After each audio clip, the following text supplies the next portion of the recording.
Voilà, on demande d'évaluer le déphasage entre 49 sinus oméga t moins pi sur 3 et y2 51 cos oméga t moins pi sur 2. La particularité, c'est qu'on ne peut pas faire directement la soustraction des phi2 moins phi1. Alors sachez que je dis phi2 moins phi1 ou phi1 moins phi2, peu importe.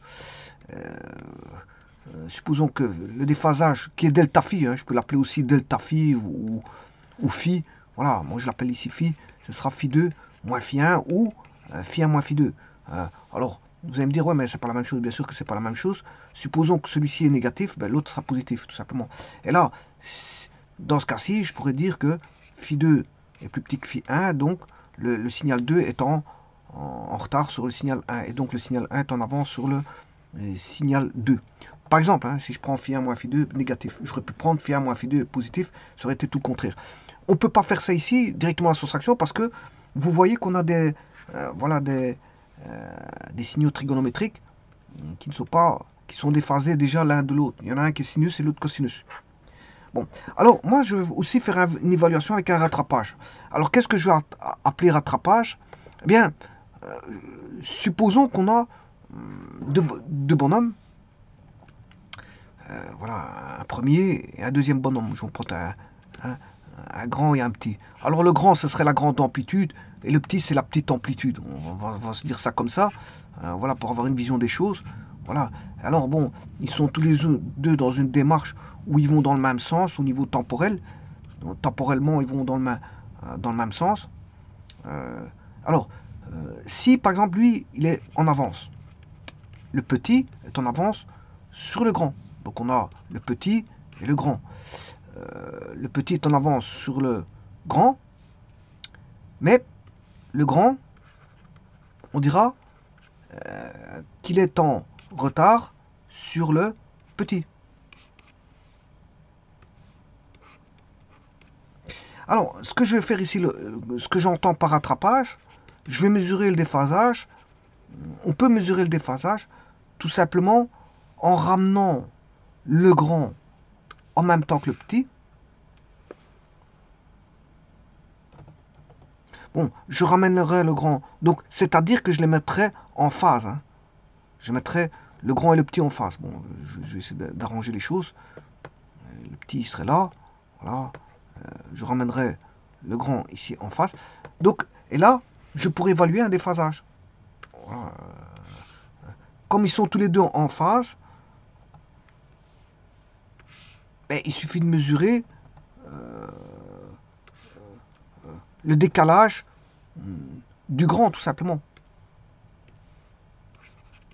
Le grand, quand il est en phase avec le petit, et le grand, quand il est déphasé. Donc, je peux faire un rattrapage et mesurer le déphasage. Et donc, ça va se mesurer au niveau temporel. Temporel. Je n'ai pas besoin des vecteurs de Fresnel pour ça. Mais je vais quand même faire les vecteurs de Fresnel, tout ce qui s'ensuit. Bon. Alors, la première des choses, c'est de transformer. Je travaille tout en sinus.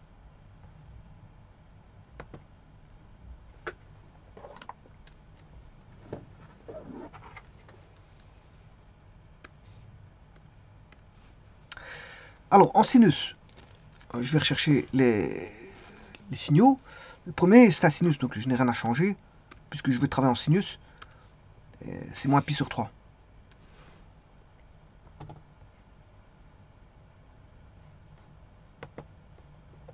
Par contre, le second, oui, c'était un cosinus. Je vais le ramener en sinus.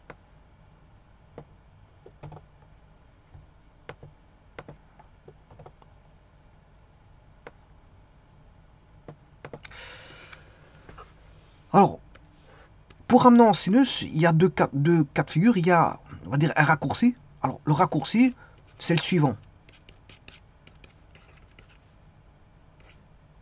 Je passe par sinus, oméga t, moins pi demi. Il suffit de rajouter plus pi demi. Plus pi demi. Et donc, vous voyez que là, vous aurez un signal qui partira de 0. De l'arc 0, donc de l'axe des x. Donc, on aura tout simplement oméga t. On aura ceci. Bon, j'aurais pu faire autrement. Et là, c'est pas un raccourci, c'est de faire toutes les procédures mathématiques qui vont derrière. Hein, je reprends y2, c'est plus long. Alors faire toujours la même chose, ça revient à faire plus pi demi. Hein.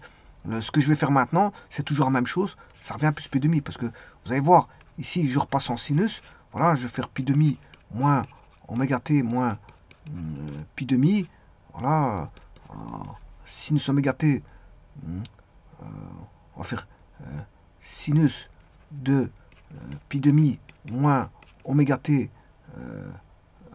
plus pi demi. Donc, ce qui veut dire qu'on aura 51 sinus moins oméga t plus pi. En d'autres termes, c'est 51 sinus moins oméga t moins pi. Voilà. Moins pi. Ça fait moins 51 sinus moins... enfin, moins, je m'excuse, le moins j'ai déjà sorti. Moins, il est déjà là, je l'ai sorti. Moins oméga t moins pi. Voilà. Ce qui veut dire qu'on aura 51 sinus oméga t moins pi plus pi et je retire le moins. Voilà. Et donc là, on a bien 51 sinus oméga t.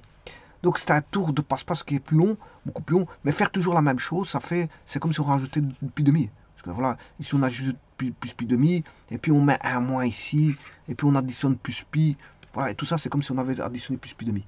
Donc le raccourci c'est faire plus pi demi, et vous avez directement le signal. Donc les signaux sont simples, hein. Et donc le décalage on le voit tout de suite. Alors on a un décalage, vous voyez, on a, si je fais phi 1 moins phi 2 ou phi 2 moins phi 1, mais ici je préfère phi 1 moins phi 2, ben, on a moins pi sur 3 moins 0, mais le décalage, le déphasage il vaut moins pi sur 3. Alors bien sûr avec phi 1 moins phi 2 qui est négatif, ce qui veut dire que phi 1 plus petit que phi 2, c'est-à-dire que y1 est en retard. Voilà. Donc le petit est en retard. Quand je dis petit, c'est par rapport aux amplitudes. Hein. On a un petit bonhomme ici avec une petite amplitude et l'autre c'est un grand bonhomme. Voilà. Voilà, c'est plutôt celui-là. Voilà. Le petit, ça c'est Y2. Y2 est en avant, est en avance. Phi 1 est plus petit que Phi 2, donc Y1 est en retard sur le grand signal, et le grand signal est en avance sur le petit. Voilà, et je vais vite tracer ceci. Donc, avant toute chose, je vais mettre le premier signal qui est... je sais plus quoi, c'était quoi, 49 sinus oméga t moins pi sur 3. 49 sinus x moins pi sur 3. C'est vrai qu'ici 49, je vais mettre 4.9 parce que sinon je vais diviser par 10. Et le deuxième c'est 51. Je ne me rappelle plus. Oméga t moins pi demi. Ouais, oméga t moins pi demi, c'est sinus oméga t. Hein. Oméga t moins pi demi, c'est sinus oméga t. Voilà. Parce qu'il est décalé, le cosinus est décalé par rapport au sinus. Alors, on aurait pu voir ça directement comme ça. Mais enfin bref, je l'ai montré mathématiquement, c'est pas un problème. Alors, 51 cosinus x moins pi demi.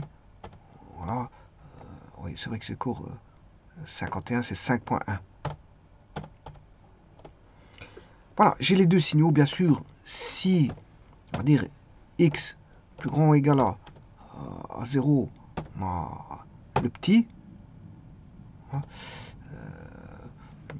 Si x plus grand ou égal à 0, je mets le grand.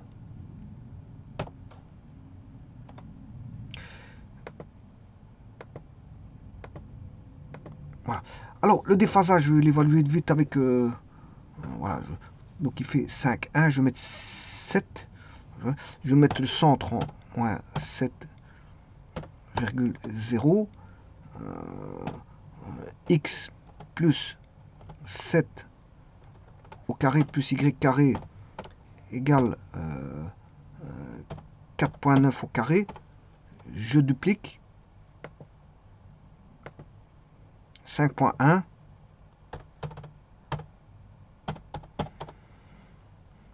Voilà, ça c'est fait. Et donc maintenant, je vais chercher. Il y en a un, il est en phase. Donc c'est lequel qui est en phase. Enfin, celui qui commence en 0. Quand je dis en phase, c'est par rapport à l'origine. Par rapport à l'origine des angles. Alors, c'est le petit ou le grand? C'est le grand. Le grand. Donc, je vais juste chercher l'intersection de celui-là avec ceci. Bon, c'est C. Donc, j'ai le premier vecteur qui est le vecteur AC. Il est en face. Donc, on a une sinusoïde qui démarre en 0. Vecteur A, virgule C.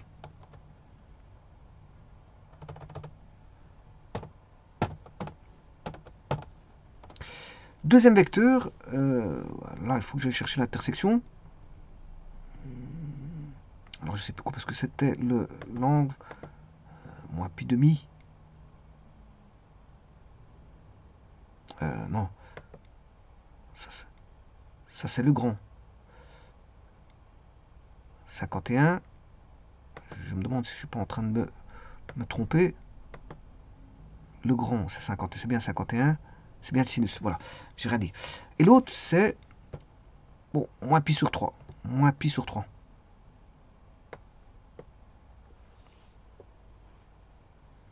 Moins pi sur 3. Donc je vais chercher moins pi sur 3. Tout d'abord, ce que je vais faire, je peux aller beaucoup plus rapidement en faisant y est égal à signal en bleu, c'est lequel ça? H fait intervenir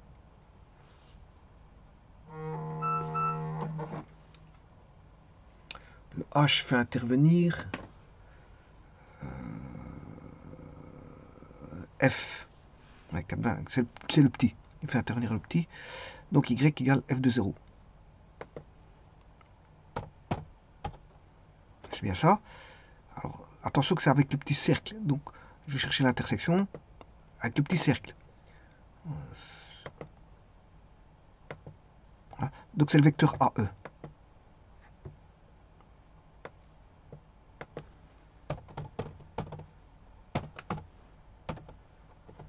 Voilà.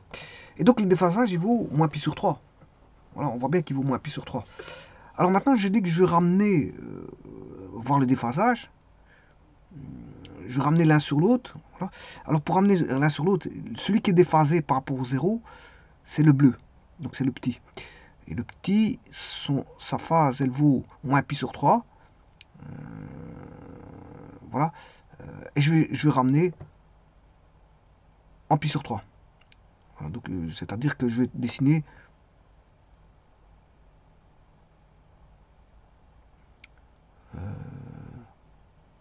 5, 4,9 sinus x. 4,9 fois sinus x. Voilà. Alors, si x est plus grand ou égal à 0, virgule r. 4,9 sinus x. Voilà, comme ça. Bon. Alors, ce qui va m'intéresser, ce n'est plus les vecteurs de Fresnel, parce qu'on sait bien que les phasages vont moins plus sur 3. Alors, ce que je vais faire ici, c'est, comme je vous ai dit, ramener le grand en phase avec le petit, c'est-à-dire, bon, le premier, lui, sa phase initiale, c'est 0, parce que c'est sinus oméga t, hein. Donc sa phase initiale, 0. Donc, s'il est en 0, il s'avère qu'ici, il est en 0. Hein, lui, le grand, je vais le reculer pour qu'il soit en phase avec l'autre, c'est-à-dire en 0. C'est ce que j'ai fait. Donc on aura tous les deux du sinus oméga t. Des amplitudes différentes. Hein. Voilà. Ils sont tous les deux en sinus oméga t. Et puis, je vais évaluer le grand par rapport au grand décalage. Mais on voit bien qu'ici, comme c'est facile, ici c'est facile parce que c'est 0. Et l'autre, on sait bien qu'il est en moins pi sur 3. Donc on aura directement le décalage. Bon, c'est évident. Mais je vais rechercher uniquement les deux grands. Alors, les deux grands, Je vais retirer tout ce qui est petit. Alors petit c'est 4, 9. Non, un petit instant, je suis en train de regarder. Qu'est-ce qui est en 0? C'est le grand qui est en 0, donc c'est le petit qui m'intéresse. 49, moins pi sur 3, voilà, qui est en retard. C'est le petit qui est décalé ici. Hein. C'est pas le bon, j'ai pris un exemple avec un grand qui est en retard, mais ici c'est le petit qui est en retard. Donc ici, le petit est en retard sur le grand. Le grand, comme par hasard, voilà, sur des phasages, il est nul. Donc on a une belle sinusoïde passant en 0, 0. Bon, c'est ça que je veux dire. Bon, et lui, je vais ramener lui ici en même temps, en phase 0, et je vais évaluer le déphasage entre les deux petits. Le petit avant, le petit après. Après, c'est quand je l'ai remis à 0. Donc ici, c'est le petit qui est en retard. Donc le 5, celui-là ne m'intéresse pas. 5 ne m'intéresse pas. J'ai ramené, là, j'ai bien les deux petits. Et voilà. Les deux petits. Et maintenant, je vais évaluer le déphasage. Regardez bien. J'ai besoin de ce point-là qui est 0, 0. Voilà. Et j'ai besoin du point... voilà, je cherchais une intersection. La première racine ici. Voilà. Et FG n'est rien d'autre que le déphasage. FG n'est rien d'autre que le déphasage. Donc, et en plus c'est facile parce qu'il y en a qui commencent à 0. Le F il est en 0, donc mesurer la distance FG, c'est facile. Donc maintenant, je vais mesurer la distance. Ou je peux mettre un segment, hein, il va me donner directement la mesure. Ou je peux mettre distance ou segment. Voilà, si je mets la distance FG, voilà, 1,04. Et si je mets segment FG, il va me donner aussi la distance. Voilà. Tous les deux font 1,04. Alors, qu'est-ce que c'est que ce 1,04? C'est, en fait, 1,04, c'est pi sur 3. Voilà, 1,04. 1,04. Bon, bah, bien sûr, c'est le bleu que j'ai dû reculer par rapport au... Voilà, je vais mettre des couleurs hein, pour pouvoir discuter ici. Bon, celui-là, il était déjà là. C'est le petit de départ.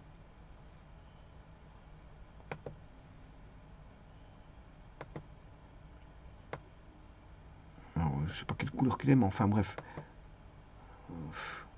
C'est du gris, ça c'est du gris. Alors celui-ci, pour pouvoir discuter, c'est pas le vrai signal de départ. Ça, c'est le signal qui a été ramené. Alors, je l'ai reculé. Donc si je l'ai reculé, il est en arrière. Je l'ai reculé pour le mettre, je veux dire, devant, c'est qu'il est en retard.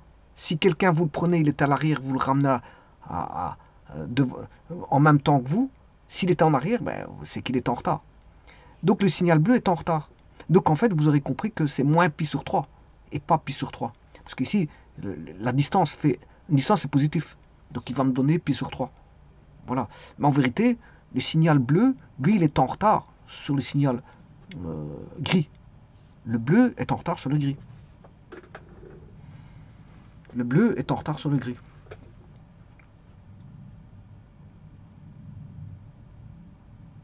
Pourquoi? Parce que, si vous voulez, je peux voir ça autrement. Hein. Si je mets un nouvel axe, qui est x égale ceci,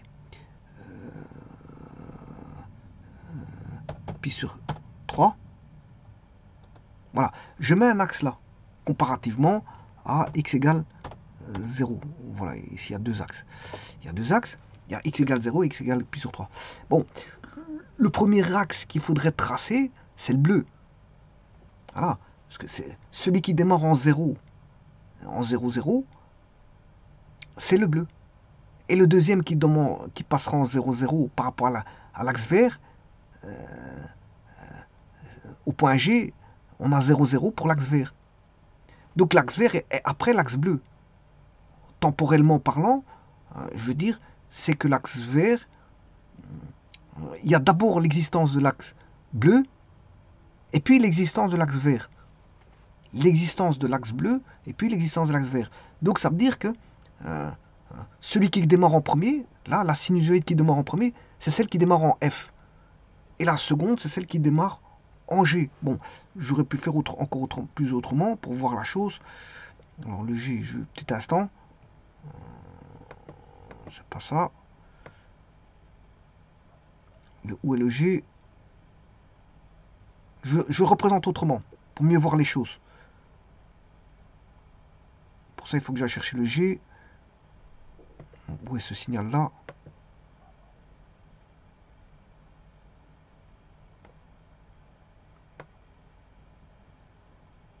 C'est ça, je suis en train de rechercher. Vecteur AC, il n'est pas là. Voilà, il est là. À mon avis, c'est... Non, c'est pas celui-là.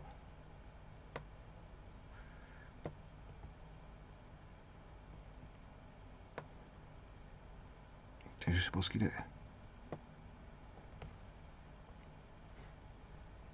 Je remonte un peu plus haut. G.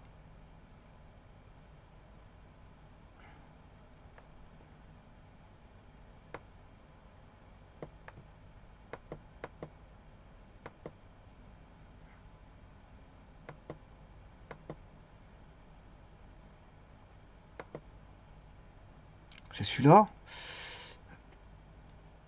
Voilà, donc c'est bien... C'est le F. Voilà, c'est le F. Donc c'est celui-là. Voilà. Mais ce que je vais faire, je vais commencer à partir de pi sur 3.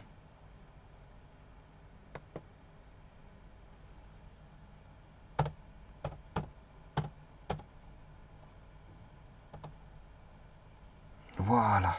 Là, c'est plus, c'est mieux. On le voit mieux. Donc, vous voyez le décalage. On voit bien le décalage. Donc, c'est d'abord la courbe bleue. Si je dessine d'abord la courbe bleue, et puis la courbe, je dessine d'abord la courbe grise, après je dessine la courbe bleue pour dessiner des sinusoïdes. Ça veut dire quoi? Ben, ça veut dire que le bleu est en avance, enfin le gris est en avance sur le bleu. Le continu, la sinusoïde continue est en avance sur la sinusoïde discontinue. Bleu. La sinusoïde discontinue, c'est celle qui est en bleu. Donc la grise est en avance sur la bleue et la bleue est en retard sur la grise. Donc c'est une autre manière de faire. C'est de remettre tout, je veux dire, voilà, de dessiner la courbe comme je viens de les faire en sinus et de mettre bien sûr les axes passant par 0, 0 de ces sinus et d'évaluer le déphasage entre ces deux courbes-là. Donc FG est le déphasage, si vous voulez. C'est ça que je veux dire. Et on voit tout de suite que c'est l'un qui est en avance par rapport à l'autre. Donc vous avez bien vu la démarche, hein, c'est une démarche un peu spéciale. Bon, par exemple, ici dans ce cas-ci, si le grand était en retard, je ramène le grand sur le petit qui est devant. Bon, là ils sont en phase, et puis je regarde le déphasage qu'il existe entre le grand et le grand, dans ce cas-ci. Et en mettant des axes représentant des sinus, hein, des sinus qui passent par 0, 0. Voilà, comme je l'ai fait. Et on peut évaluer le déphasage. Je vous remercie.